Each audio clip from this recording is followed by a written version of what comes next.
असत्य, बिना विचारे किसी कार्य में अकस्मात तत्पर होना, छल, मूर्खता, लोभ, अपवित्रता और निर्दयता ये स्त्रियों के स्वाभाविक दोष हैं।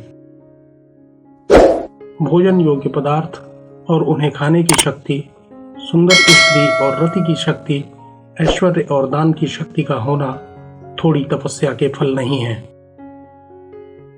जिसका पुत्र आज्ञाकारी और स्त्री उसकी इच्छा के अनुरूप चलने वाली हो और जो विपत्ति में संतोषी हो, उसके लिए स्वर्ग यहीं पर है।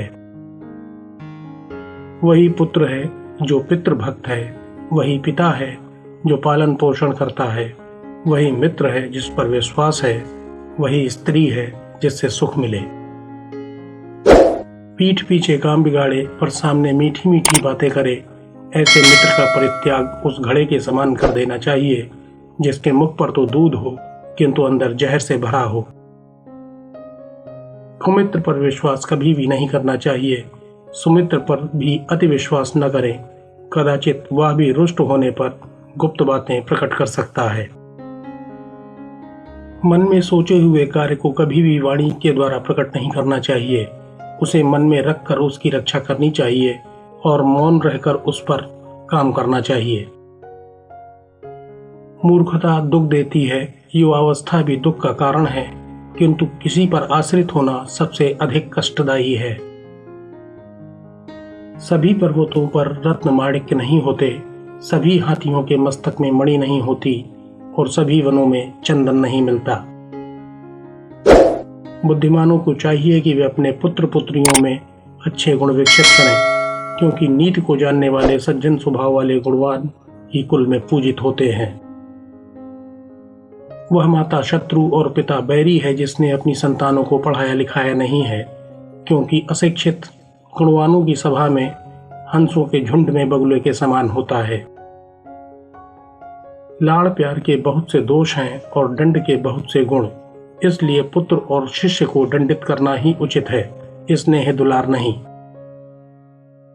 वेद मंत्र का मनन प्रतिदिन करें, यदि पूरा संभव न हो तो उसके आधे का अथवा उसके एक भाग का, यदि एक भाग का भी नहीं तो एक अक्षर का मनन अवश्य करें। इस प्रकार दान, अध्ययन आदि कर्म से दिन को सार्थक करना चाहिए। पत्नी का बिछोह, अपने प्रियजनों से अनादर, युद्ध में बचा शत्रु, कुत्सित राजा की सेवा, दरिद्रता और अविवेकी की सभा, ये सभी बिना आग के शरीर को जलाने वाले हैं। नदी के किनारे के वृक्ष, दूसरों के घर जाने वाली स्त्री, मंत्री रहित राजा निश्चय ही शीघ्र नष्ट हो जाते हैं, इसमें संशय नहीं है। ब्राह्मणों का बल विद्या है, राजाओं का बल उनकी सेना, वैश्यों का बल धन और शूद्रों का बल सेवा है। वेश्या निर्धन पुरुष को, प्रजाशक्तिहीन राजा को, पक्षी फल रहित वृक्ष को और अतिथि भोजन करने के बाद घर को त्याग देते हैं। ब्राह्मण दक्षिणा लेकर यजमान को, शिष्य से विद्या लेकर गुरु को वैसे ही त्याग देते हैं जैसे वन में आग लगने पर मृग उसे छोड़ देता है। प्रेम व्यवहार बराबर वालों में ही शोभा देता है, व्यवहार में बनियागिरी और सुंदर स्त्री घर में ही शोभा देती है।